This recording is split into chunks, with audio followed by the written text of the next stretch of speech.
Good afternoon, everyone, and welcome to the Orange County Legislature's meeting for Thursday, February 1st, 2024. At this moment, I'd like to call the meeting to order. I would ask that you please silence any cell phones or electronic devices you may have, and please join me in standing for a moment of silence, followed by the Pledge of Allegiance.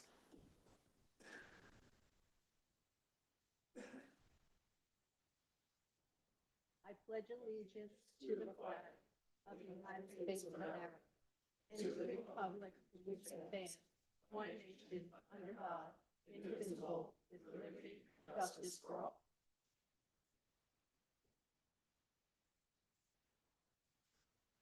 May I ask the clerk to please do the roll call? Fagione? Here. Paduk? Here. Amo? Anagnestakis? Present. Benton? Cheney? Here. Ellers? Feller?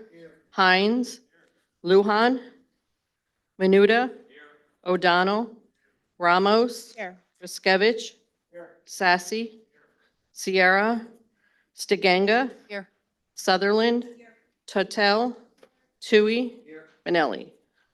19 Present. present, 2 absent. All right, thank you. Before we begin our formal part of the meeting, I'd like to introduce a very special guest with us this afternoon. His name is Everett Wyndham. He's 4 years old, and he happens to be the child of our legal counsel, Betsy Abraham. So, Everett, we're going to give you a round of applause for coming to visit us.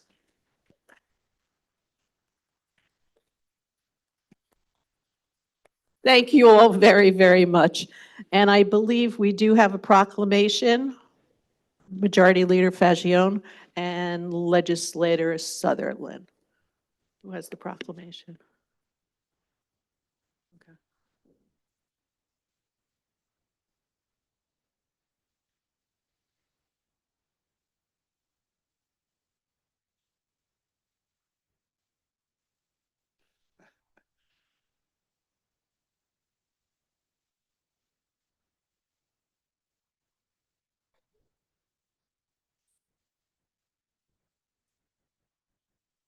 Good afternoon, ladies and gentlemen.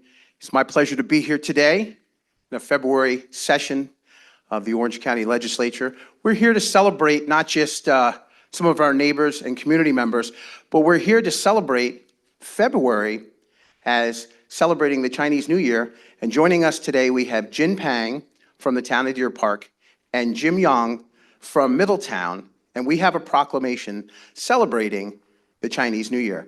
Legislator Sutherland has the proclamation in her hands. She's going to read a couple of quick excerpts off of that, and then we'll let Jin have a few words, and we'll be on our way. A proclamation of the Legislature of the County of Orange recognizing February 10th, 2024 through February 24th, 2024 as the Chinese New Year, Lunar New Year celebration period in Orange County. Whereas the Chinese community holds a significant place in the diverse tapestry of Orange County, New York, contributing richly to its social, economic, and cultural dimensions. And whereas the Chinese community, marked by its rapid growth, has become the fastest expanding ethnic group in our region, bringing new perspectives and vitality. And whereas it is imperative to acknowledge and celebrate the Chinese New Year, not only as a testament to the Chinese community's impact on Orange County, but also as a symbol of our county's commitment to embracing and celebrating cultural diversity. Now, therefore, it is hereby proclaimed that the period from February 10th, 2024 through February 24th, 2024 be officially recognized as the Chinese New Year, Lunar New Year celebration period in Orange County, and be it further proclaimed that this period be observed with activities and events that reflect on the rich heritage of the Chinese culture, promote cross-cultural understanding, and celebrate the unity and strength in our diversity, given this first day of February 2024.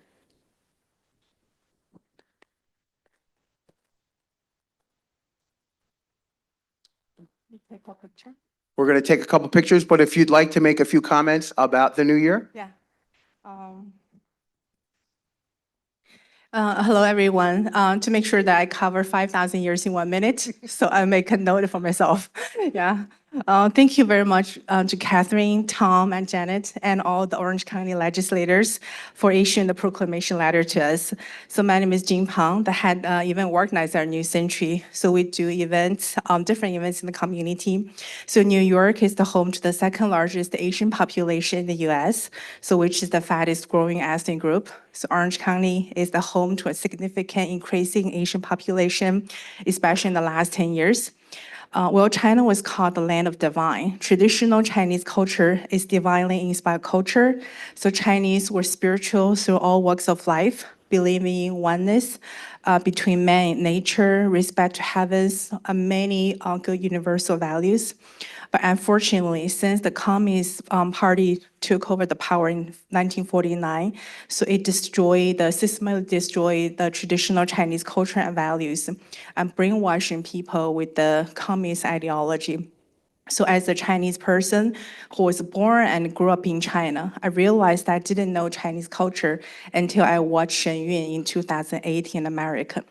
You may or may not know, like Orange County is the home of Shen Yun, so the world-renowned Chinese dance and music company. So wherever they tour, like 200 cities around the world, so the audience know they're from this beautiful area in the New York State. If you get a chance, please come to see it. You're gonna see the China before communism. So we're so proud and honored to be part of Orange County. So we're very fortunate to join the efforts with the community to bring positive culture and economic impact. The best is yet to come. So this year is the Year of Dragon, which represents courage, fortune, wealth, confidence, and strength. 2024 is forecast to bring opportunities as well as challenges in different ways. Do we have the wisdom to deal with them? I believe China's 5,000 years of wisdom will enlighten us.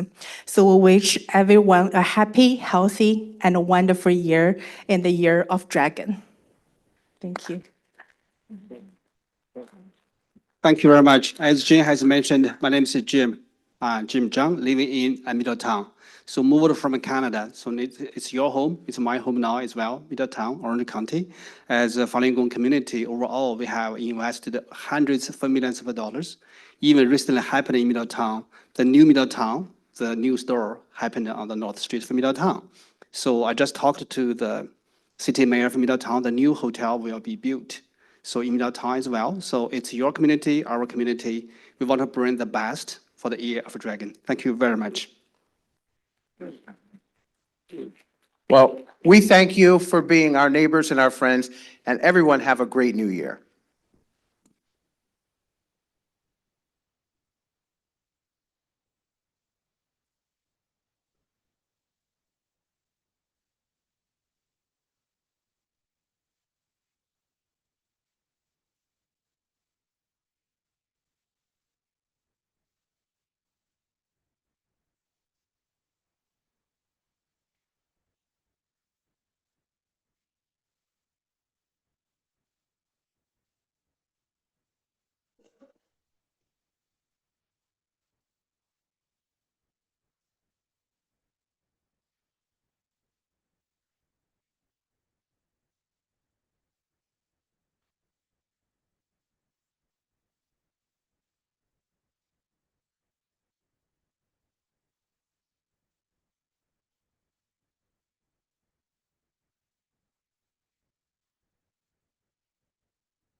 Okay, Mr. Majority Leader Fagione, please. Thank you, Madam Chair. In addition, the legislature would like to recognize the following for the month of February. February, of course, is American Heart Month. We celebrate President's Weekend, and as well, what day is it? That 14th? Oh, happy Valentine's Day. Thank you, Madam Chair. Thank you. And again, Majority Leader, oh, I believe there was no public participation signed for the first of the meeting. Okay. Majority Leader Fagione again, please. Thank you, Madam Chair.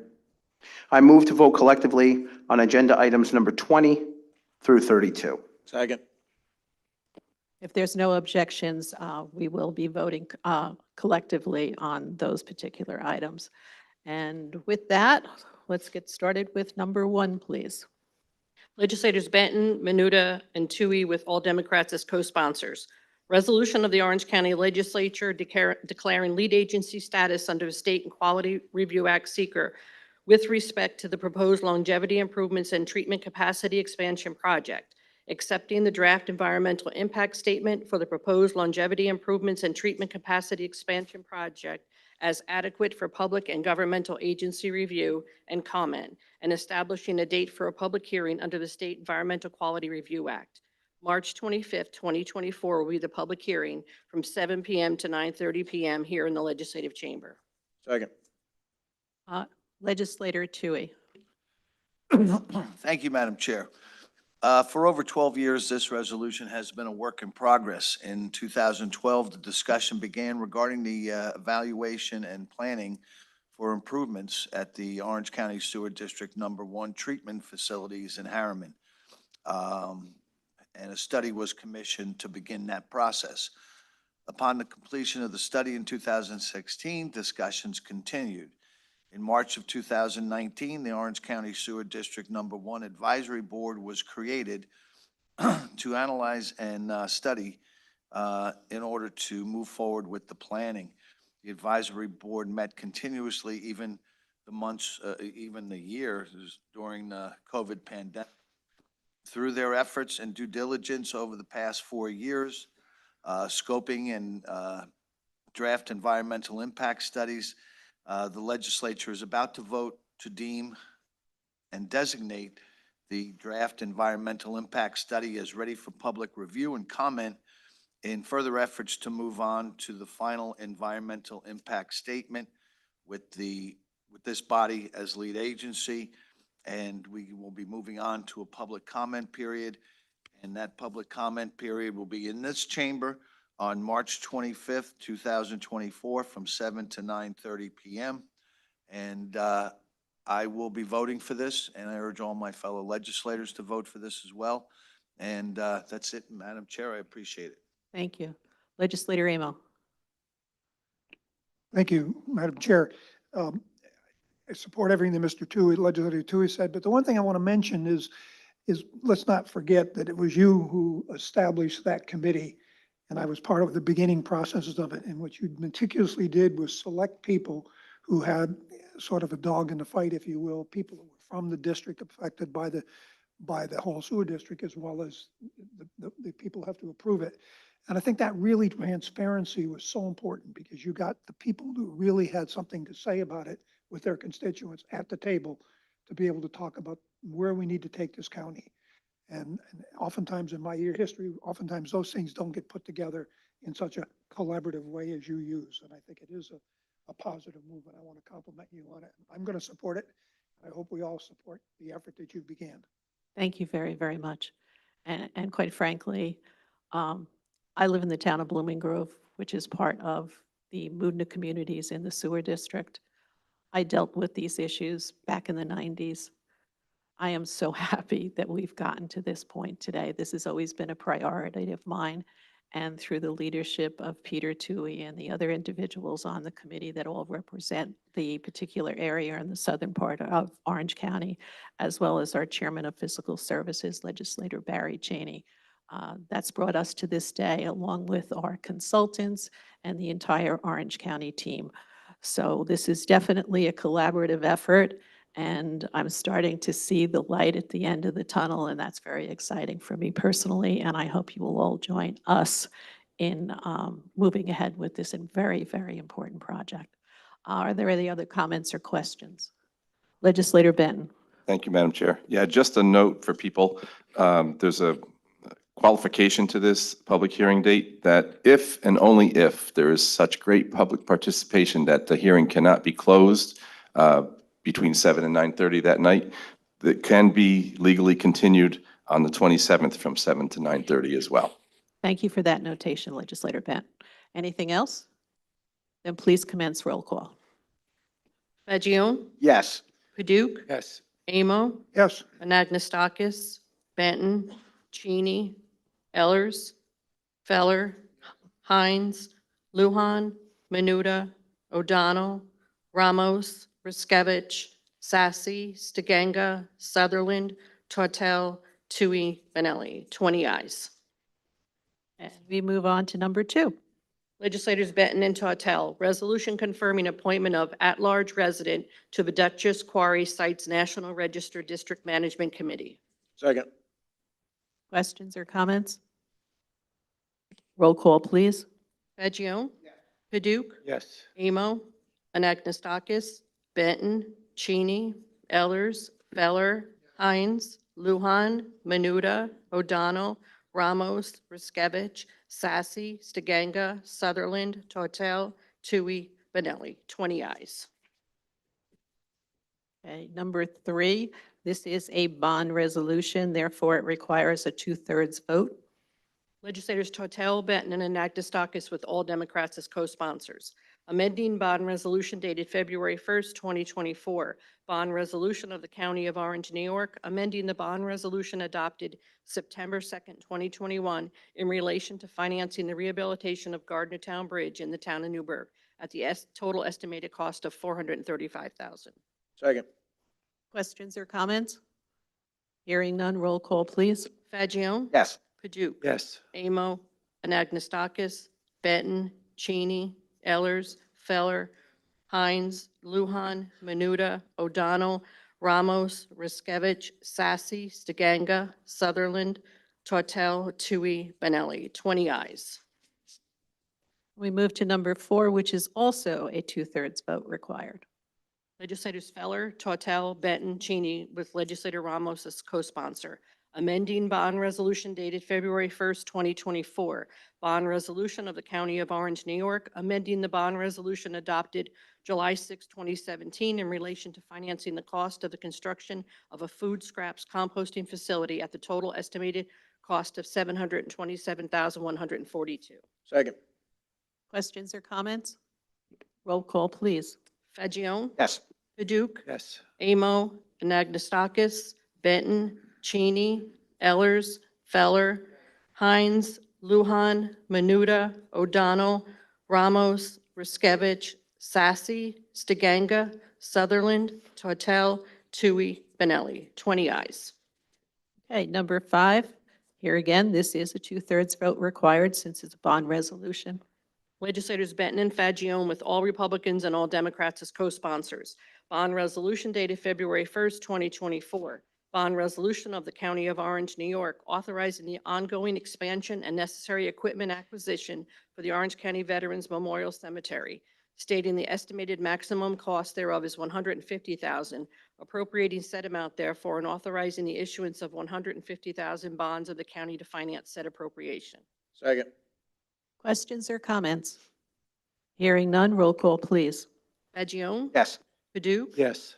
Amo, Anagnestakis, Benton, Cheney, Ellers, Feller, Hines, Luhan, Menuda, O'Donnell, Ramos, Riskevich, Sassy, Stiganga, Sutherland, Tortel, Tui, Benelli. 20 ayes. Number 6, please. Legislators Benton and Lujan. Resolution authorizing the private sale and conveyance of certain county-owned lands acquired by reason of a failure to redeem said lands from a tax sale to Orange County pursuant to Section 10184 of the Real Property Tax Law and Orange County Amended Local Law Number 2 of 2010. Second. Questions, comments? Roll call, please. Fagion? Yes. Paduk? Yes. Amo, Anagnestakis, Benton, Cheney, Ellers, Feller, Hines, Luhan, Menuda, O'Donnell, Ramos, Riskevich, Sassy, Stiganga, Sutherland, Tortel, Tui, Benelli. 20 ayes. Number 7, please. Legislators Benton, Anagnestakis, Lujan, with all Republicans as co-sponsors.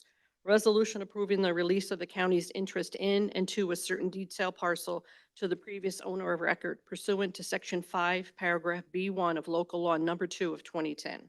Second. Questions or comments? Roll call, please. Fagion? Yes. Paduk? Yes. Amo, Anagnestakis, Benton, Cheney, Ellers, Feller, Hines, Luhan, Menuda, O'Donnell, Ramos, Riskevich, Sassy, Stiganga, Sutherland, Tortel, Tui, Benelli. 20 ayes. Thank you. Number 8, please. Legislators Benton and Riskevich, with all Republicans and all Democrats as co-sponsors. Resolution authorizing the county executive to enter into an agreement with certain Orange County municipalities, providing for the exemption from county taxation of lands owned and used by them for water supply and related purposes pursuant to Section 4063 of Real Property Tax Law. Second. Questions or comments? Hearing none, roll call, please.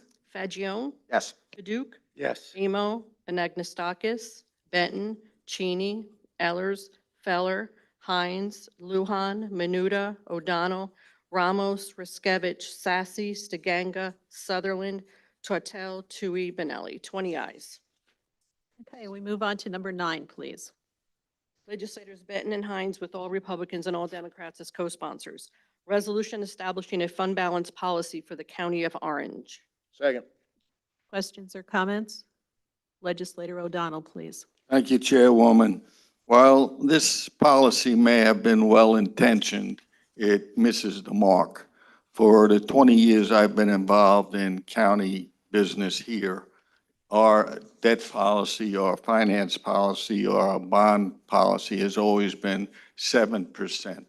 All right? So in this particular case, this year, 7% would have been 63 million if you round out our budget up to 900 million. This will change that 63 million to $135 million. So for the public here, that means it's about 70 plus more million dollars Orange County government will keep instead of returning it to you in a tax break. However, the policy itself, the way it's written, is well-intentioned, right? But there are a few glaring, one mistake on the top of page 1 calls it the debt management policy. That, I'm sure, can be corrected before it's finalized.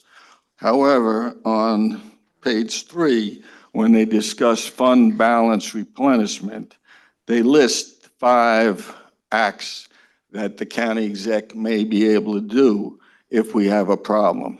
They conveniently leave out layoffs, right? My main concern, however, as we are in charge of the finances of this county, it's us that approves the budget. It's us that makes the changes to the budget. And we could change the entire budget that's presented to us and override any vetoes. So in essence, we are the financial people of the county. We vote and approve every financial piece. If you look at page 4, interesting, the county executive reserves the right to deviate from these priorities if it is in the best interest of the county. So the next paragraph, interesting enough, basically lectures us, the county legislature. The county legislature will be mindful of its role and responsibility as a fiduciary of public funds when acting on reserve fund issues. We're in charge of the money. This policy tells us to be mindful, which is fine, but it gives not only this county exec, this is future county execs, the right to deviate if they so seem appropriate. That is bad policy. A vote for bad policy is bad policy. And if we increase this to 15%, it will affect our bond rating. It won't affect us, this legislature, because we won't go below 15% by the time 2 years from now. But it may very well affect future legislatures and future county executives to be handcuffed with this policy. It's not needed. In my estimation, it's not appropriate. It puts us in a position of bond rating companies to say, you went below your 15%, so we're going to lower your bond rating. Why would we supply ammunition to a company to lower our bond rating. It's not needed. It hasn't been in effect for 20 years that I've been around. 7% has worked, and at the very least, it needs to be edited. All right, so I'm going to make a motion to table this and put it back to committee to, one, correct debt management policy, but two, to go over the recommendations that are made if it's under, and also the recommendations they make if it's over. If it's over, they mention 3 recommendations. You can read them. But the glaring one that is left out is a tax break. We have all their money, but we don't give them a tax break, and it's not even listed. So I'll make a motion to table this and bring it back to committee. I'll second. Excuse me, could you, Minority Leader, okay. All right, we have a motion and a second to send this back to committee. Is there any discussion on sending it back to committee?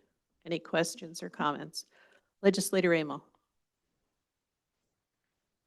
I think that Legislator O'Donnell was spot on the issues that he raised, whether or not we agree with all of them or not. I'm not sure I do. The one salient point for me was the authority of the legislature being eroded over time by the executive branch. And I have always along thought that we must always be mindful, I'll quote that word he used, that we have 2 branches of government here that really have to work together, and I think we should be cautious of that. So at this point, I'm going to vote to send it back and clear up a couple of those things. I'll support that. Any other comments? Minority Leader. Thank you, Madam Chair. I would agree with Mr. Amo, and after listening to Mr. O'Donnell as well. I mean, what does it hurt to send it back to make sure we're clear before we vote this new policy in? If there's things that affect us like that, and we just arbitrarily say, yeah, I don't know how many people read it. I read most of it. I agree with a lot of what he said. And in fact, I think it is, we could revise it and make it a little better and then approve it. So I'm going to vote to send it back as well. Thank you. Any other comments? Legislator Benton. Thank you. Mr. O'Donnell is absolutely correct. We make the budget working with the county executive. And again, we can pass any budget that we want. And if the county executive vetoes it, we can override, just like in Congress and such other groups, anyone can override a governor or a county executive. The point is that I wanted to make is when the budget is established, the county executive has almost carte blanche on how he wants to spend the money. He can transfer money within departments. He can cut out this section and move it all the way over to another section if he wants to. The only time he needs to get further approval from us is when he wants to take something from physical services and move it to social services. He can, once the budget is established for a department, the bottom line is he can move it anywhere he wants within the department. So it's our budget, and it's our duty to man the budget. But we can't really tell the county executive what he can do once it's established. So I think this is, could be fine-tuned in the future, but I think it's basically fine. Thank you. Legislator Anagostakis. Thank you, Madam Chair. In committee, I voted for this, and I think what I will do here today is probably something I haven't seen in 14 years, actual debate on the floor changing people's minds. And thank you, legislator, for your statements. I didn't think of one of your points when we were in committee. The fact that now by increasing that threshold from the 7% to the 15%, you're now inviting a rating agency to say, oh my God, you've gone under your threshold. We potentially now want to lower your bond rating. I did not think of that at all in committee. So that is a very salient point. Further, I think based on the 900 million and the legislator's calculation, 63 million that it used to be, 135 now. Don't forget that budget of 900 million will continue to go up and up and up every single year. So those numbers of 63 million, 135 million go up and up and up every single year. And the 135 current million at the 15% is not what we have in cash reserves. I don't remember off the top of my head, but it is 200 to 300 million of cash reserves. And I have always advocated for money back to the people, not just freezing a tax rate or increasing it under the 2% level, but actually when you have tens and tens and tens of excess millions of dollars, giving some of that back to people by putting this increased threshold in with the budget going up every single year, you are diminishing that amount of the extra reserves. They get down to the level of the 15% where you don't have the ability then theoretically to give anything back to the people. So there are many problems with this new policy, and I will vote to bring it back to committee. And if it doesn't go back to the committee, I will do something that I've never done, change my vote from committee to change it to something different based on the arguments that I heard here on the floor. Thank you very much. Thank you. Is there anyone else? Legislator Cheney. Thank you, Chairwoman. I sit on the Ways and Means Committee, and my recollection is that Commissioner of Finance Gallagher told us that we had to move it to 15% because that is what the rating agencies require. That's the range they want to see. This was Moody's, is 15 to 30%. So by us having a policy that has less than 15%, we are putting ourselves in a position to have a negative rating provided by the rating agencies. And that affects the interest that we will pay on the money we borrow. Thank you. Legislator O'Donnell. Well, I wasn't at the meeting. I did listen in on the meeting, and I don't believe that's exactly what was stated. However, it could be, but I don't believe it was. And that's even more reason to send it back to committee to get that clarified and call our auditors. And why wasn't that brought up to us? This didn't happen from the time we passed the budget to today, right? Let's talk to our auditors and say, how come they didn't recommend it to us during our budget hearings? All right? That's a big miss, all right? And as far as the county exec, just to address one thing, hey, he can change certain things, or she in the future can change certain things, but they don't have carte blanche. So, thank you. Legislator Tautel. Thank you, Madam Chairwoman. In reading the policy, like Legislator Anagnostakis, it made sense listening to the meeting. It sort of made sense. But the questions that arise here today were some that were floating in my mind, and also one that we do approve budget transfers, especially at the end of the year and in January to clean up, fiscal accounts. I think it would behoove us to be extremely cautious when we set a policy. And we're better to have preventative measures and take an extra month for all of us to investigate the questions that arose today. And if we need any more questions answered, ask them and bring them back to the committee, Ways and Means, at their next meeting, and make sure we have this right before we move forward. So I will be affirming the motion to table. Thank you. Thank you. Actually, it's a motion to send back to committee, not to, okay. Legislator Anagnostakis. Thank you again, Madam Chair. Very quickly, I was at that meeting, and just my recollection was that under my questioning, the answer was that roughly half the counties in New York State had moved up to this 15% rate. That's my recollection. Thank you very much. Thank you. Is there anyone else? Legislator Sassy. Thank you, Chair Benelli. I don't think there's any harm in moving it back to the committee. I'd ask you to call a question, please. All right. And with that, now this is the, to send it back to committee. Roll call, please. Paduk? Yes. I'm sorry. Legislator Fagione? No. Paduk? Yes. Emo? Yes. Anagnostakis? Benton? Cheney? No. Ellers? Feller. Hines. Luhan.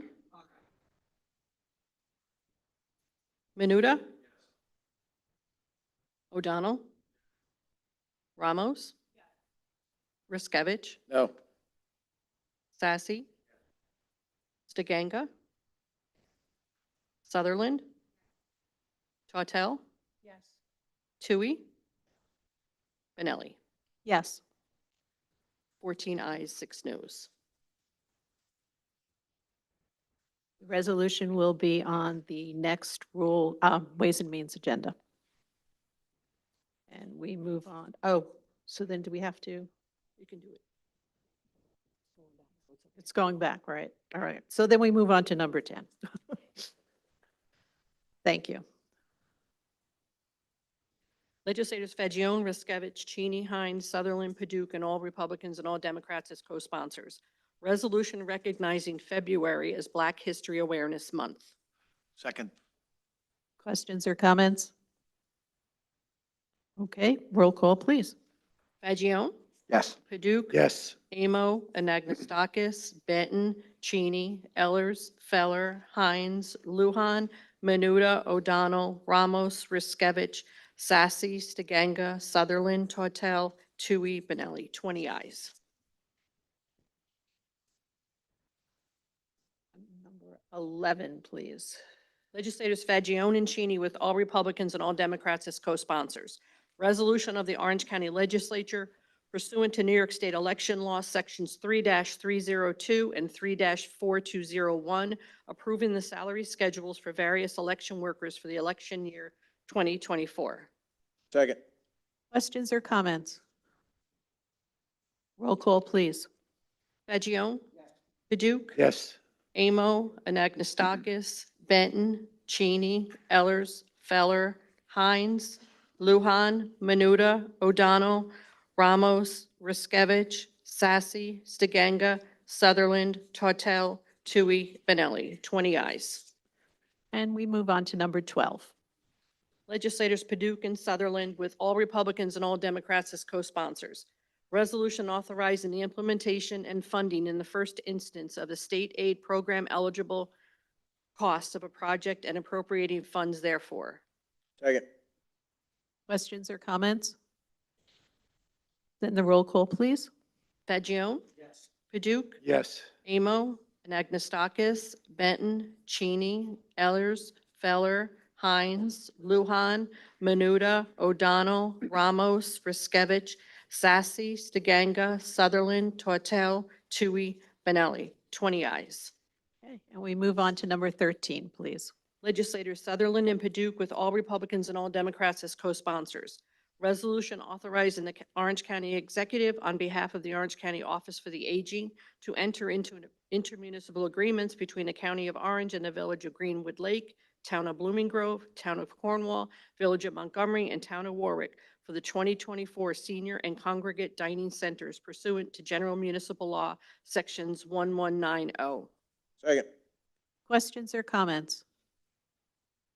Jean, please call the roll. Fagione?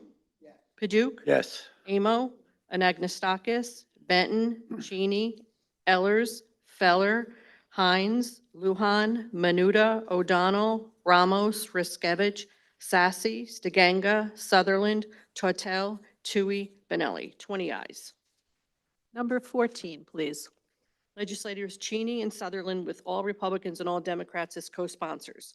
Resolution authorizing the county executive in conjunction with the Orange County Department of Health to accept and appropriate funds from the New York State Office of Children and Family Services for the Child Fatality Review Team Grant pursuant to Section 4.09 of the Orange County Charter.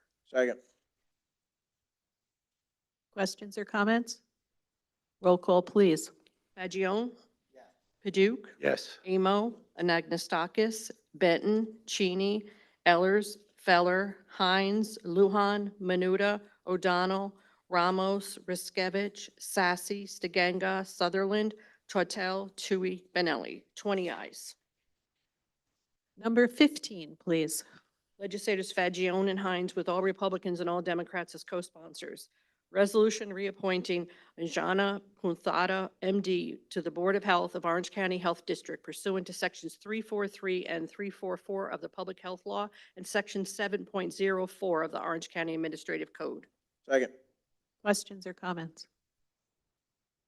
Yes, Legislator Tui. Thank you, Chairwoman.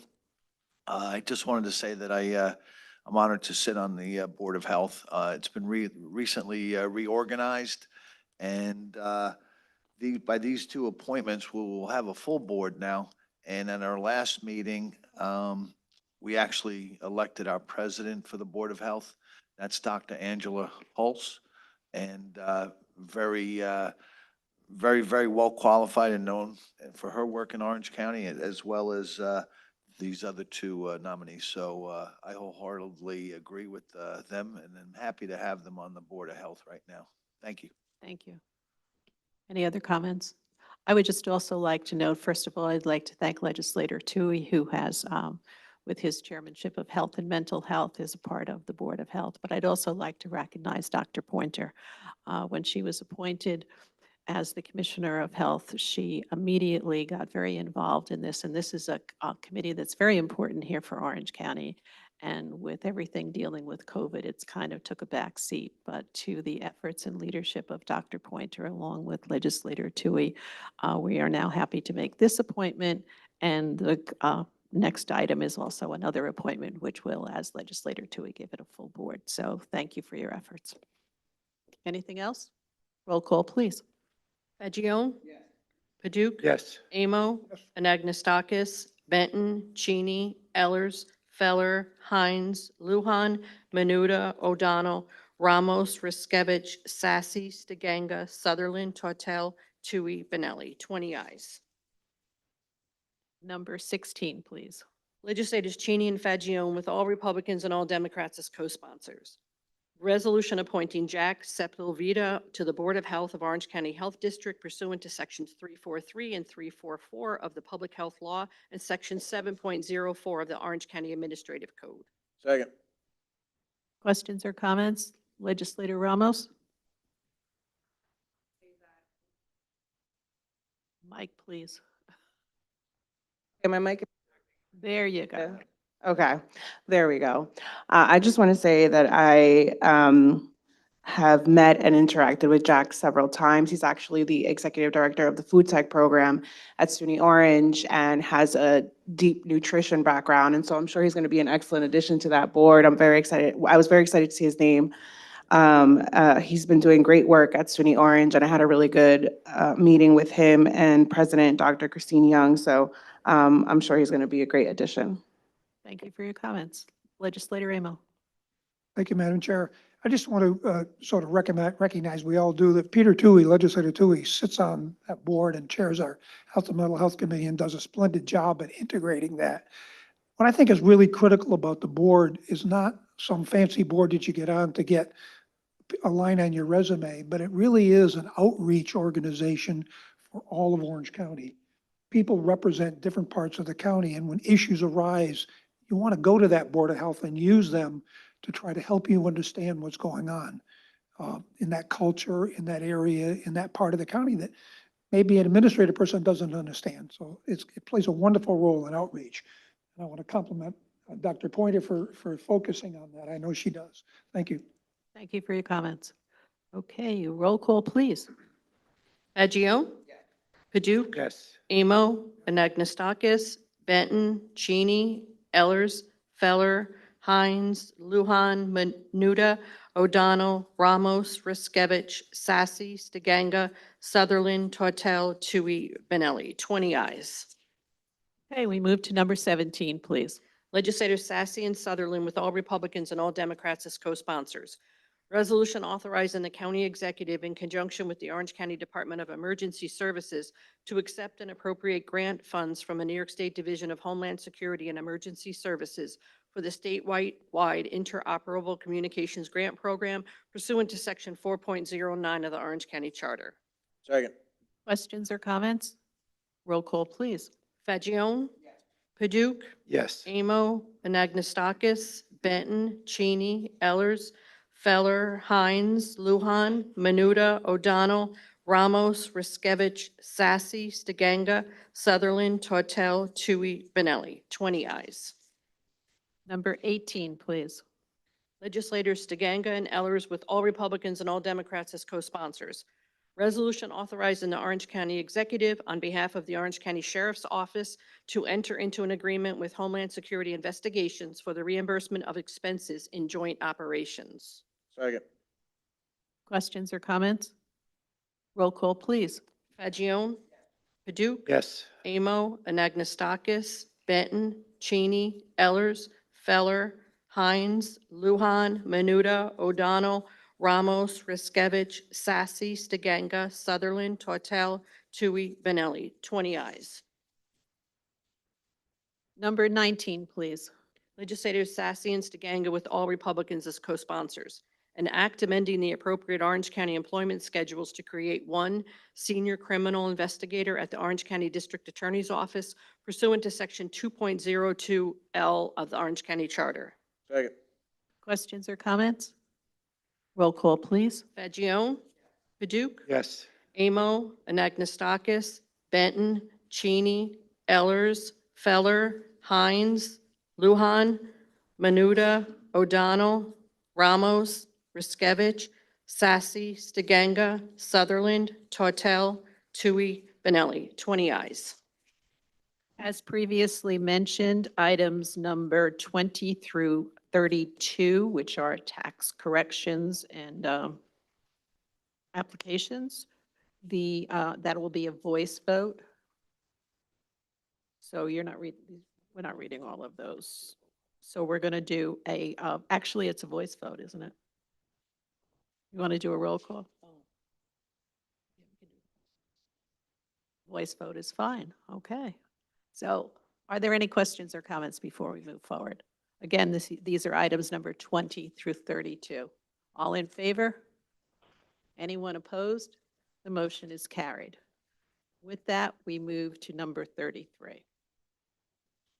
Chairwoman Benelli, with all Democrats as co-sponsors. Resolution appointing members of the Orange County Economic Development Gaming Committee pursuant to Article 4, Section G of the Legislative Manual. Second. Questions or comments? Just to note, this committee will be made up with Chairperson Kathy Stiganga, legislators O'Donnell, Hines, Lujan, Amos, Sierra, Menuda, and Sassy. Questions or comments? Roll call, please. Fagion?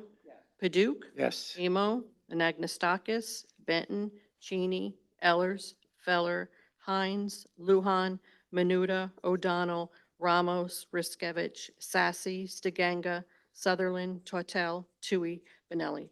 20 ayes. Okay, number 34, please.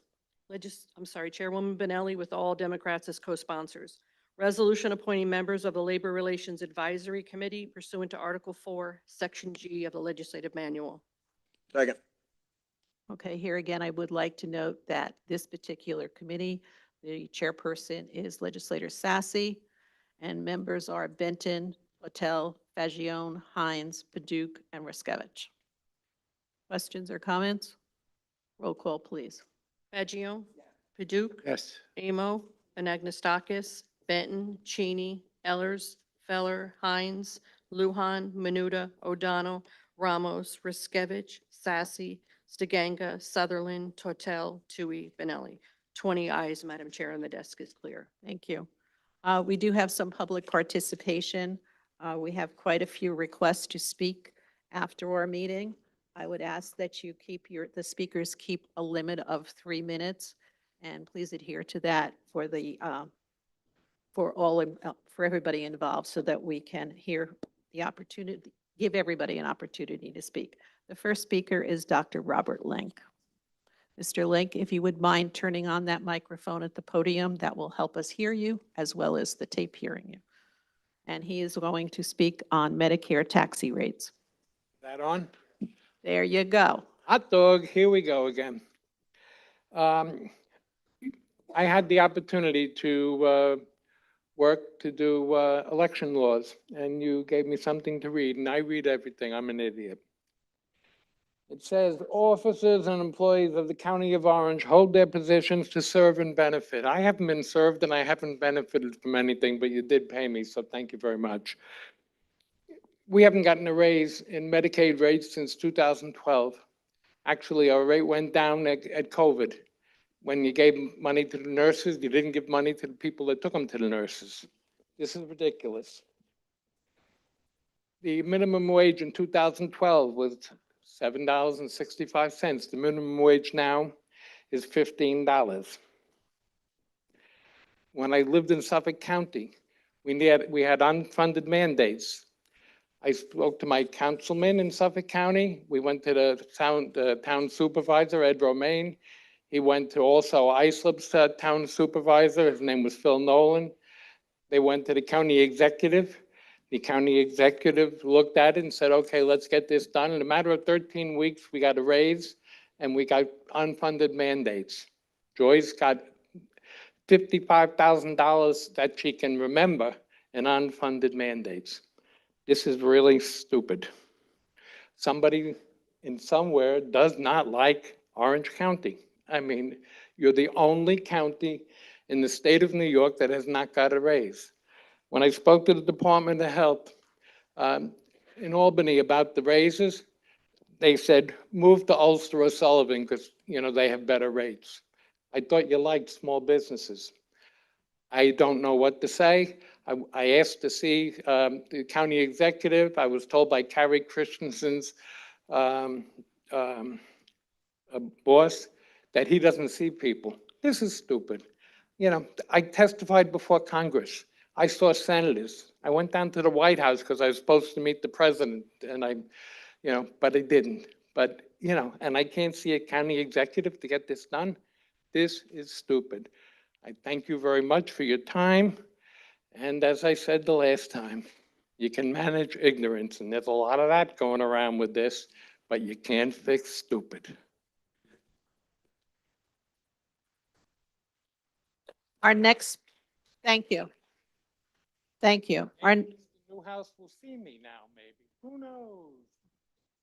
Our next speaker is Vince Ellison, and his subject is probation salary schedule.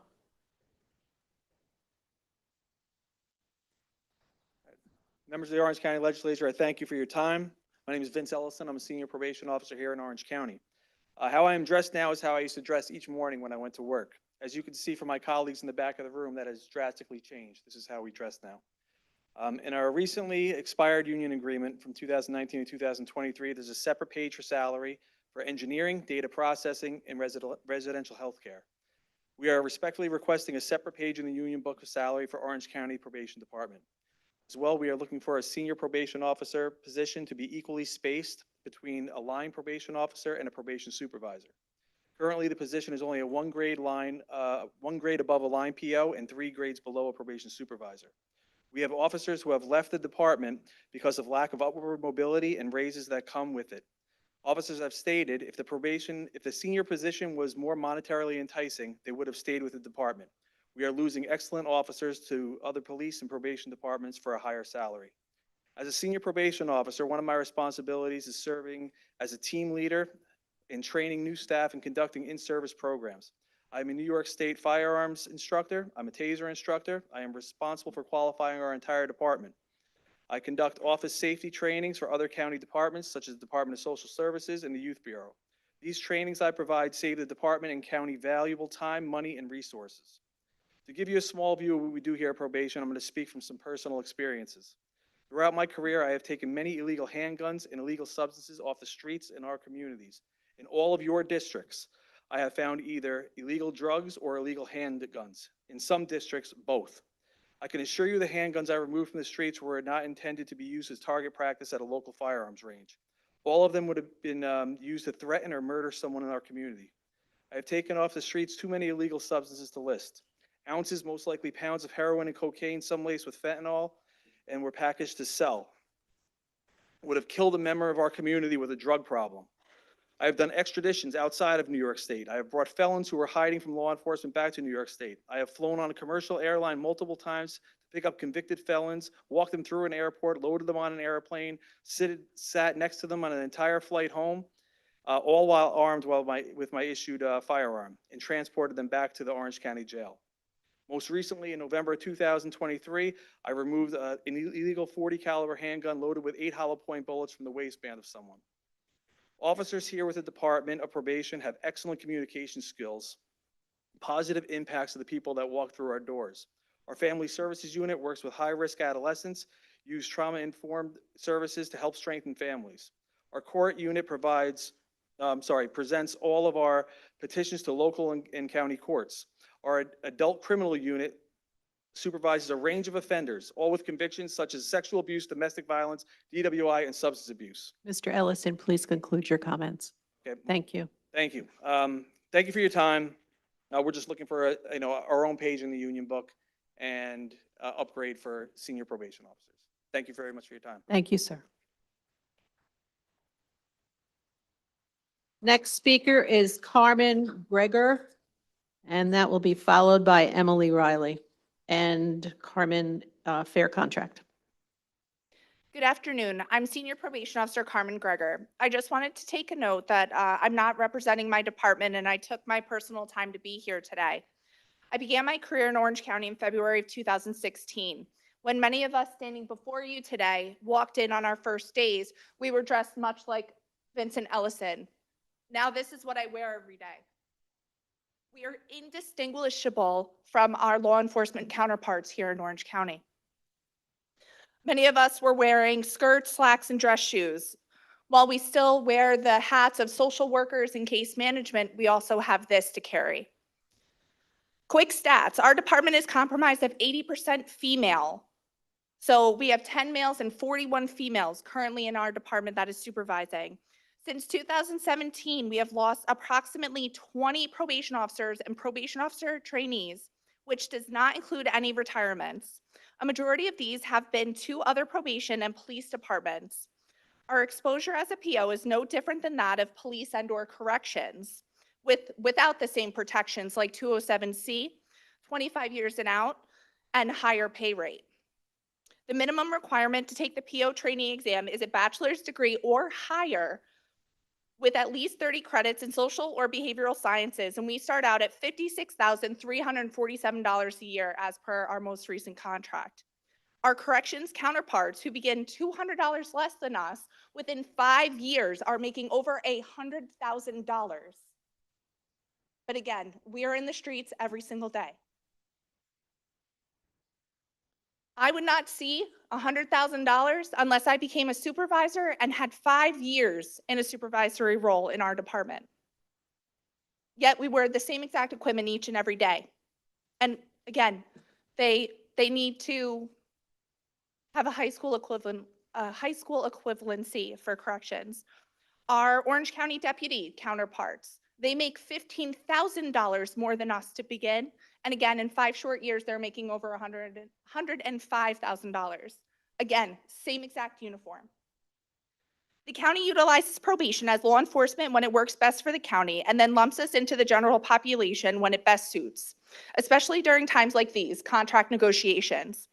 Probation needs a separate page and salary scale from the CSCA general employees.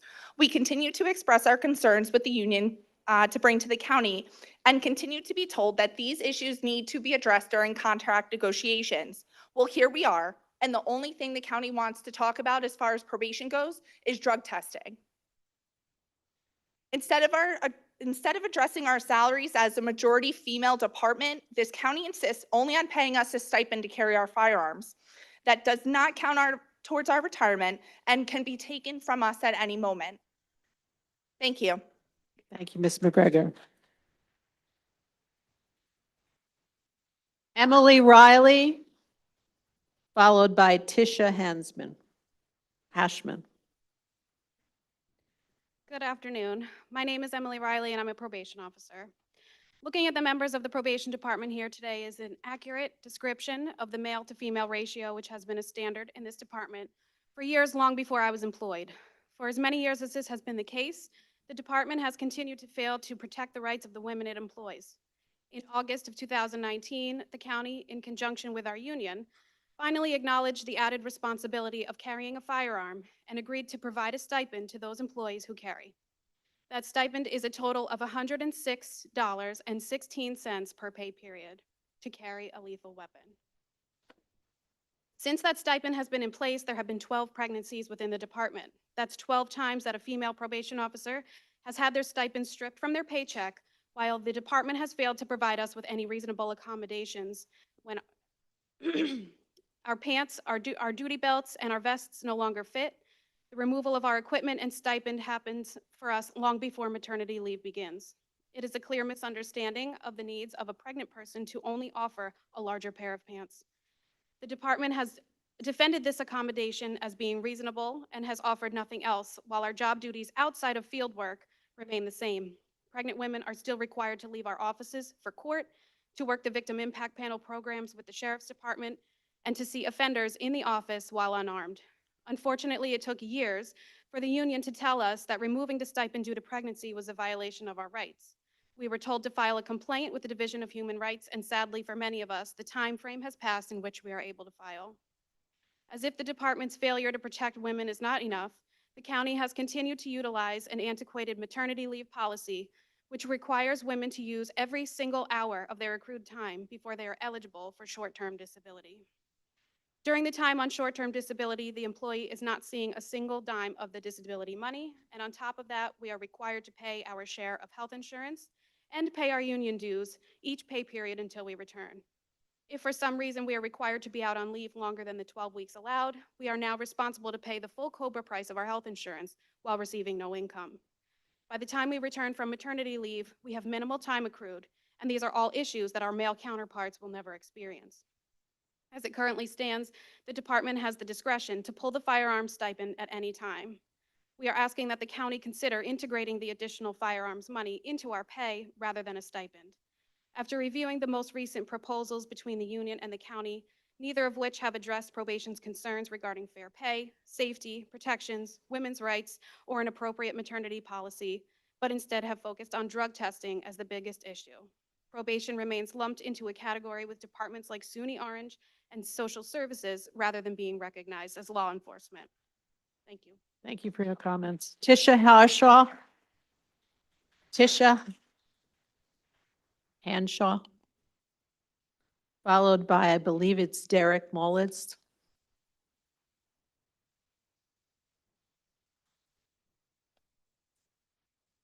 Good afternoon. You have to turn it. There you go. Good afternoon. My name is Tisa Hanshaw. I'm a probation officer in Orange County Probation. I've been with the county for 17 years. Today, it's going to be really brief. I want to talk to you a little bit about the pandemic essential employee retention pay. I was one of the main ones who actually worked the vaccine pods, and I believe I work with Mr. Fagione. During the time of the pandemic, we worked the pods. We helped vaccinate over 88,000 people. We are essential workers. We were designated by the director as an essential worker. During the time when we worked the pods, we did crowd control, transportation, crisis intervention, interpreter, which is Yolanda Perez, who's back there, who interpret with the language and also with verification. We also went out into the communities to recruit people to actually be vaccinated. So I would ask that you support and recognize us as essential workers and that we get fair pandemic essential employee pay, please. We did the work. We are the crutch of the county. Thank you. Thank you.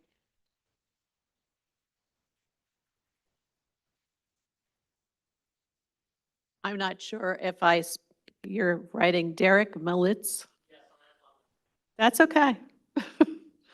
And Marie Murphy will be up next. Okay, thank you. Good afternoon. Good afternoon. Thank you, members of the Orange County Legislature, for hearing our remarks today. I'd like to start by outlining specific changes of the peace officer positions in Orange County. In 2017, the peace officer positions within this department required the employee to have prerequisites of a bachelor's degree with 30 credits in the social or behavioral science field. The 2023 listing narrowed the requirement by requiring the bachelor's degree in the social behavioral science field. They also limited the definition of the social or behavioral science field to strictly social sciences. We're also the only department within CSA with residency requirements. Special requirements were also added in that the employee must carry a firearm, certify in firearms training, successfully complete use of force training, complete state mandated peace officer training, carry a taser, oleoresin capsicum, OC spray, unless they have a medical exemption. They must pass a psychological examination in Albany, New York, and must complete 2 weeks of hands-on defensive tactics training. The trainings are recertified annually. The position used to require the employee dress in plain clothes and work with criminals in the office only to assist with their rehabilitation. The employee is now armored with a bulletproof vest, carries a Glock 19 9mm handgun, a Taser 7, Axon body-worn camera, oleoresin capsicum, Narcan, handcuffs, tourniquets, uniforms, and conducts home visits on each offender. The employee is dressed as and expected to perform similar functions to that of a police officer. The employee is expected to search offenders' homes, possibly exposing themselves to fentanyl, illegal weapons, physical conflict, and other hazards. Employees are expected to take individuals into custody, including extradition events, where an employee may be traveling across the country to bring a wanted fugitive to justice. Despite the increased expectations, increased exposure to risk and bodily harm, and higher standards placed on the employee, we have not received the work-related injury protections or further compensation as requested from the county. Considering the aforementioned, it is not hard to see why the Orange County Probation Department is struggling with employee retention. Since the last contract, we've had over 20 employees leave, with more than half saying that they would have stayed if they had paid higher. The majority of officers leaving this department are doing so simply because the prerequisites weighed against the workload are not worth the low compensation and lack of protection. The higher compensation, protections, and lower retirement ages are found in police departments who are not required to have the same financial investments in education as probation departments are. The current contract proposals put forward by the county will not alleviate these issues. Each time new equipment was added, we requested a pay upgrade from the county, and we were not heard but told to bring the request up at contract negotiations. Now that it's time for negotiations, our requests for upgrades are still not being considered. Thank you for your time. Thank you.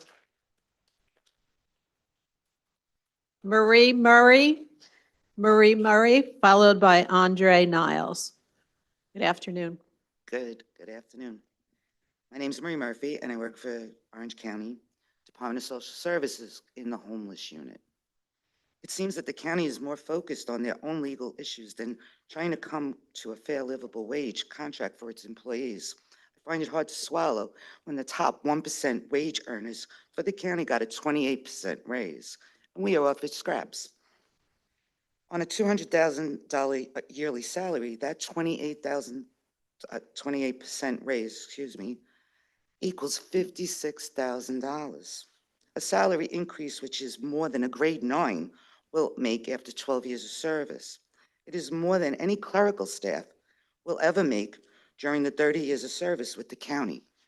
The county's message is loud and clear. You don't value us and you don't respect us.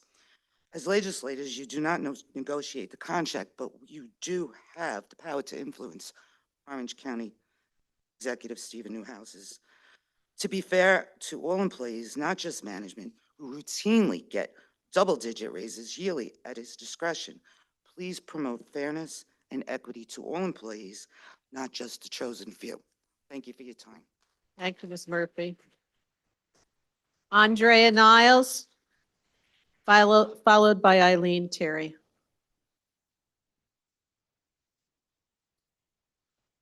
Hello, good afternoon. Andre Niles. I'm not sure that you're aware that there currently are full-time employees that are homeless and working for the county. When you're living paycheck to paycheck and your landlord sends your rental unit out from under you, you and your family become homeless. And when you're unable to come up with the first month's rent, 2 months security, and last month's rent in advance on a $2,300 a month, 2-bedroom apartment, plus utilities, you have to hand in $9,200 up front before walking in the door. This is the reality of employees that work here. Some employees struggle to make it 5 days a week because they can't afford gas until payday. These are day-to-day realities and stresses that county employees face every day. It should be embarrassment to this board and the county that employees qualify for welfare programs such as HEAP, SNAP, and child care assistance because they aren't being paid a living wage. I hope you think about this before you go to bed tonight. I also want to comment on, I'm not sure why you voted against having evening meetings so your constituents can come out and voice their opinions. This time is not conducive to people that work 9 to 5s.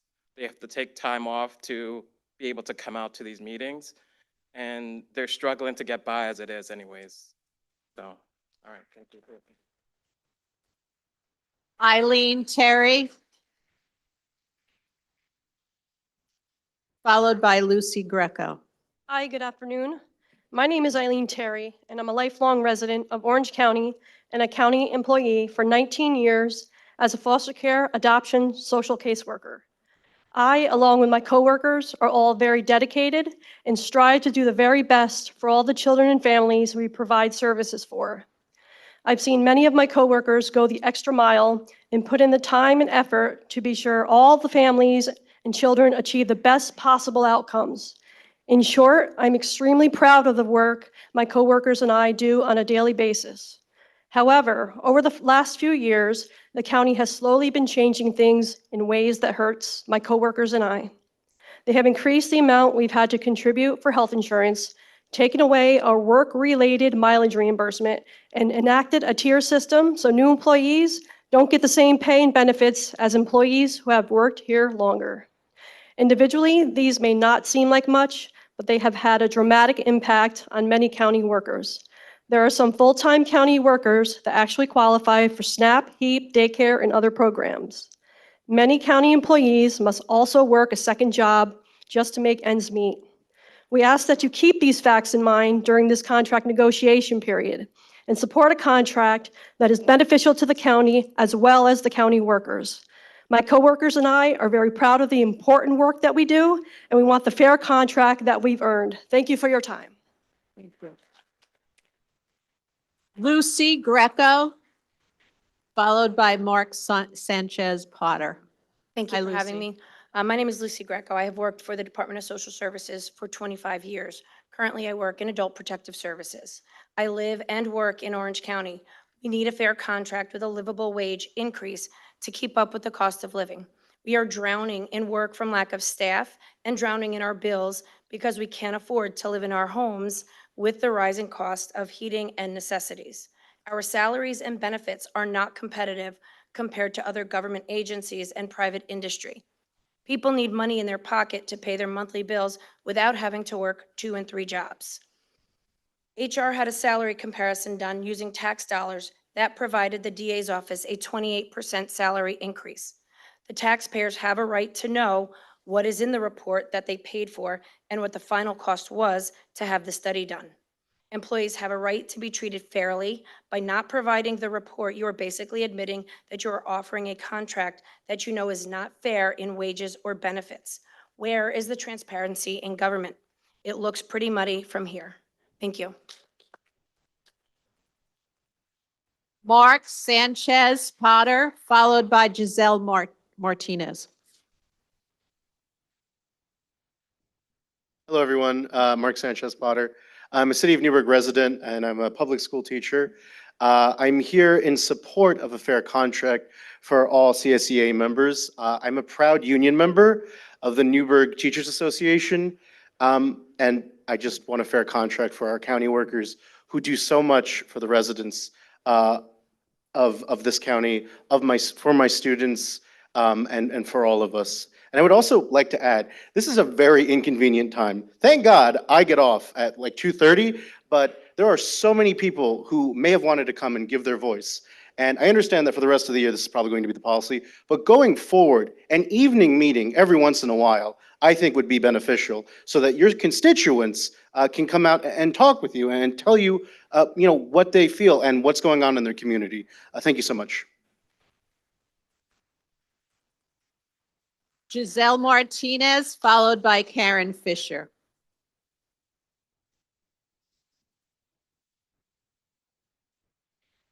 Good afternoon. My name is Giselle Martinez, and I'm a resident and council member proudly representing the city of Newburgh. I am here today as an ally with our CSEA workers in demand for fair wages.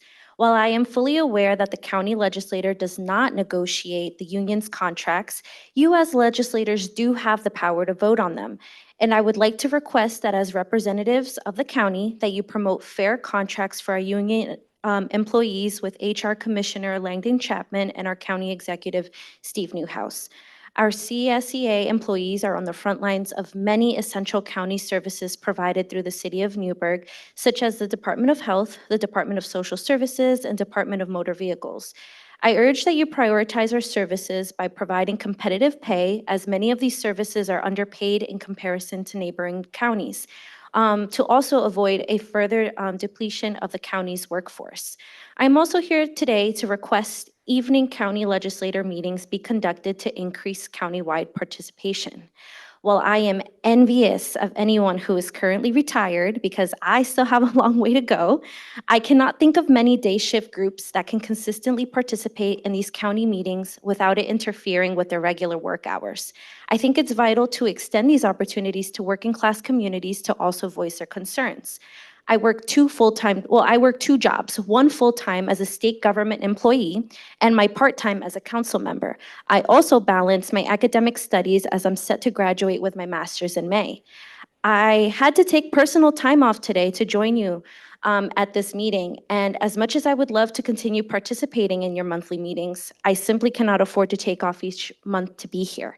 As an elected official, I recognize the importance of transparency and trust between the public and the government. Evening meetings would increase both, and I trust that you see the value in expanding these opportunities to your constituents. Thank you. Aaron Fisher, followed by Celeste De Silva. My name is Karen Fisher. I've been a county employee for the past 8 years. I currently work with Child Protective Services. I love my job. I really enjoy engaging with families, but I'm just here to let you know that we're asking for a fair contract. That includes a 40-hour work week, a cap on our health insurance costs, and a livable wage. There was also a HASTE study done, and we have been told we cannot see the results of that. So I just wanted to put it out there that it would be helpful if we were able to see the results of the HASTE study. Thank you. Celeste De Silva, followed by Renee Majah. Is Celeste, there you are. Good afternoon. My name is Celeste De Silva, and I work at the County Attorney's Office. Prepare a whole bunch of stuff and give you statistics because it's all available. But I want to say that the last senior legal secretary position garnered less than 10 people. The winner in our department has absolutely no legal experience and has no secretarial experience. So from the side of law, who do you want to come in to handle the papers? Someone who knows what a summons and complaint is, or someone who just passes it on to the next secretary because it's not quite sure what to do? So when you gave the raise last year to the professional staff for the hope to entice more people to come, you have hired more attorneys, but you haven't hired any more support staff. There is another test coming up, and I doubt that there was a high demand for it because back in the day, county was the place to go. Everyone spoke about it. Go to the county, you do great there. Go to the county, be great there. But I also noticed while looking around that Orange County has a comprehensive plan, which was last updated in 2019. That document sets down the core values of environmental quality and sustainability, economic prosperity, community quality of life, and social equity. Are these still the goals of Orange County? How do you intend to maintain residential high quality of life if your main workforce doesn't have a salary to maintain that goal? Bottom line, our county thrives not only from the work that you do, it's the work that we do that completes the cycle of success. And from that, I ask for a fair contract. Thank you. All right, Renee was followed by Stephen Pampanella. Thank you all. So, as a former caseworker who worked closely with CPS social workers, it is a shame that they go above and beyond for your constituents, and yet they cannot rely on the majority of you for support. You do not negotiate the contract, but you do have a say, a vote. And if you vote for a contract that does not take into account that these workers have their own lives to also take care of, then you, as a representative, are telling us that the lives of your constituents are meaningless. You are willing to allow these workers to work themselves to the bone, see them burn out and eventually transition out of these positions that are not just vital and a necessity, but sometimes the last and only support your constituents receive. I recognize that your jobs also comes with a lot of pressure and responsibilities. Your actions affect not just you, but your constituents. But these folks, these people, often hold lives in their hands. They make the difference between who stays with their family, who is safe and who is not safe. And to say that we could not give them a fair contract is wrong, because that is just saying that we do not care about the last line that stands up for your constituents. So please make sure that when you vote for a fair contract. And if it is not fair, you send it back, because you do have that power. Thank you. Stephen Campanella, followed by Mary Grace Hartman Miller. Is Stephen here? There you go.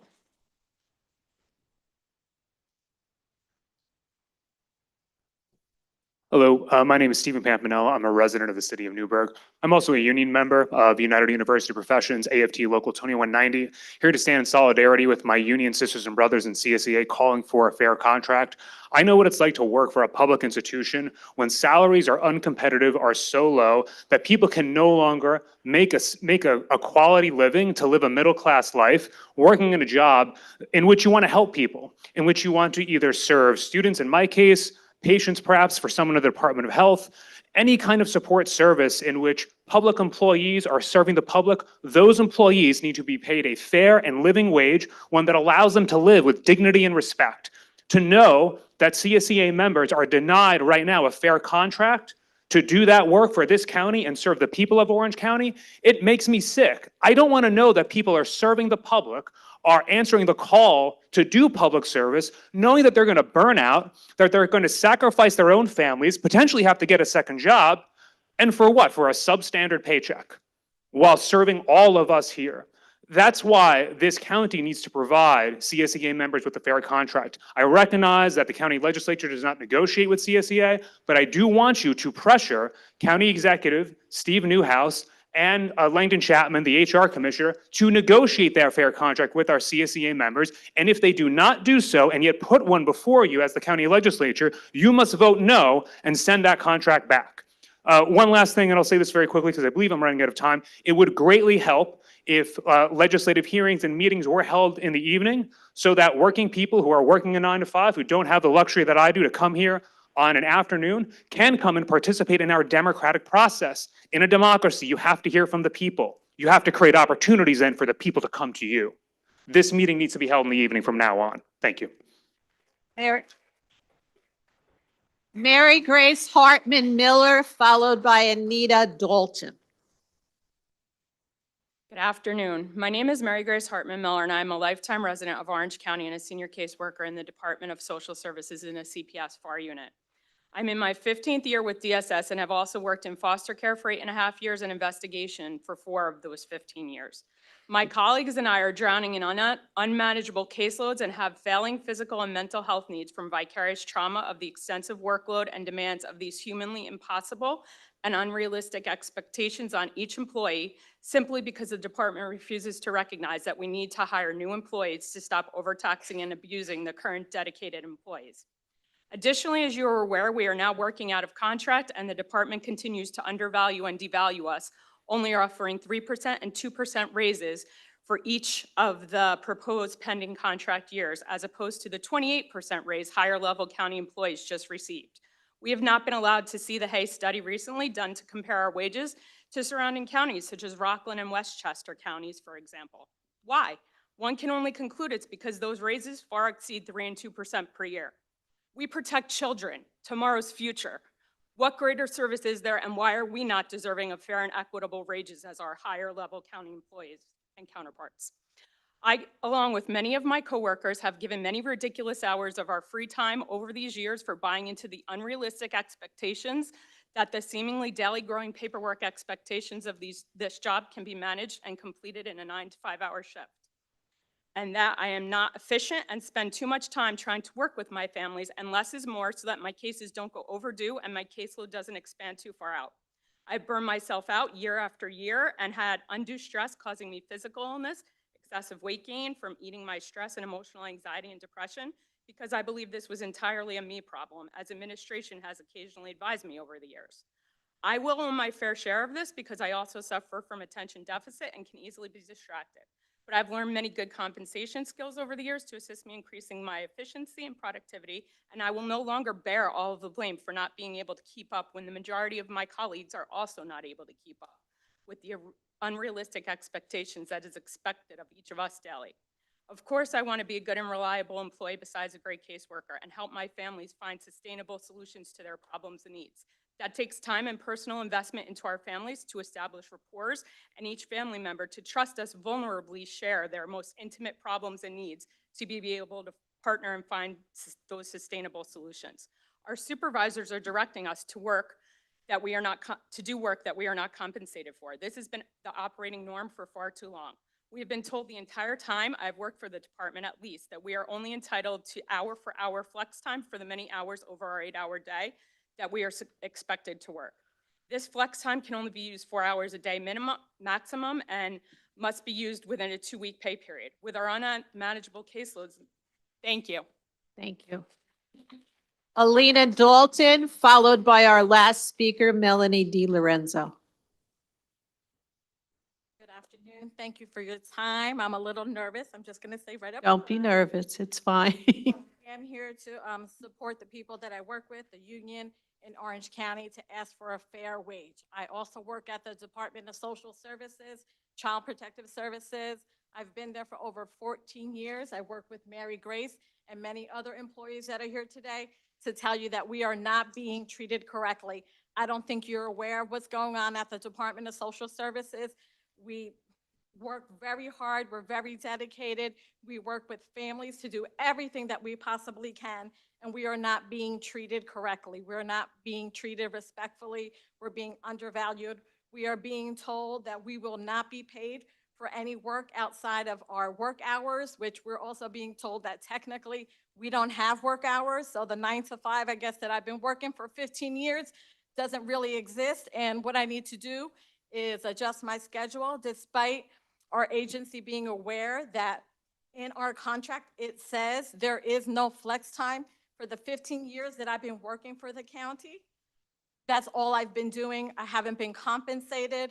And now currently they're telling us no overtime, adjust your day, even though they're very aware that there is no flex time. But now they're calling flex time, adjust your time.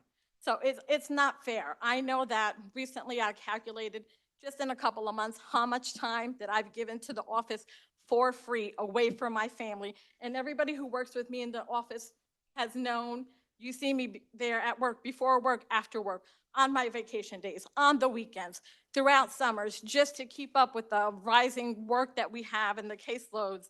But you're told, well, nobody asked you to do that. 1 week, I'm gonna tell you, I took vacation time off, a week, and I came in and I actually worked to get the cases closed. And you know what I was told? Well, nobody asked you to do that. You know, we're very stressed out at the Department of Social Services. And what Mary Grace was saying is, we're not valued, we're not respected. We're told that we can't get more workers, just do the work. And it's not right. It's not right. I've given so much time to the county, and I feel like it's not appreciated. And you know, we go above and beyond to help our families despite the way that we're treated, and it's not right. I don't think anybody here knows what is actually happening at the Department of Social Services, because I'm sure that you value your time. Our time isn't valued, but yet we put in the work because we want to keep children safe. We want to help our families. We go above and beyond. So we need more workers. If there's anything that you can do, we need more workers. We are constantly being told, well, we can't hire more people. You just have to make do. They have us covering other territories. So now we're covering, for example, we would have a territory in Middletown, say. Now we're also covering for Newburgh. So it's never ending. We're constantly under more stress and asked to do more, but we're never given more. We're never respected. Thank you for your time. Thank you. Melanie Di Lorenzo.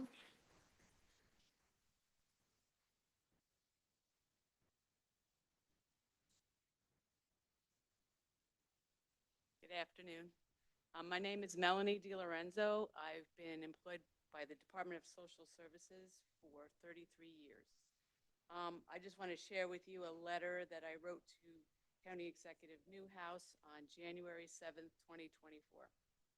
Dear County Executive Newhouse, with all due respect to you and your office, I am writing on behalf of your Orange County workforce. As you are aware, we are currently in contract negotiations as our contract expired December 31st, 2023. CSEA members were advised that contract negotiations have not been favorable. The preliminary proposals that I have read are dismal. I hope that the Orange County workforce was going to be offered a fair contract at this time, but it is not the case. Through the years, our contracts have become worse and worse, with newer and future employees suffering the most consequences. A county job is no longer desirable because benefits have been slashed. Historically, one of the reasons people took county jobs was for the benefits. The compensation in the private sector has been exponentially higher than that of the public sector. It was the benefits that attracted highly qualified people who could have made a much greater salary elsewhere. To date, the incentive to attract high-quality employees has been eliminated. In my unit alone, we are carrying a 35% vacancy rate and struggling desperately to continue services at the level your constituents deserve. We interview time and time again to find that quality candidates are going elsewhere to work and turn down our job offers. Your workforce gallantly worked through the COVID years despite the fear that arose during this unprecedented time in history. While others were home in an effort to stay safe, your employees continued to work and provide vital services to Orange County residents. I have been employed by the Orange County Department of Social Services for the past 33 years. My concern is for the future of your workforce and their continued ability to provide necessary services to your constituents. We need to attract high-quality people. As you are well aware, an employee that feels appreciated and is encouraged by their leader will do anything to make their leader look good. That leader will enjoy loyalty and a team that will work hard for the administration. Your employees want Orange County to be a highly esteemed and highly functioning county. In return, please encourage your administrative staff to negotiate a fair and equitable contract with our CSEA union. Thank you for your time and attention. Thank you. I want to thank you all for coming and expressing your opinion. We appreciate it. And with that, the meeting, I'll take a motion to adjourn. Second, all in favor? Thank you. The meeting is closed. Please be safe going home.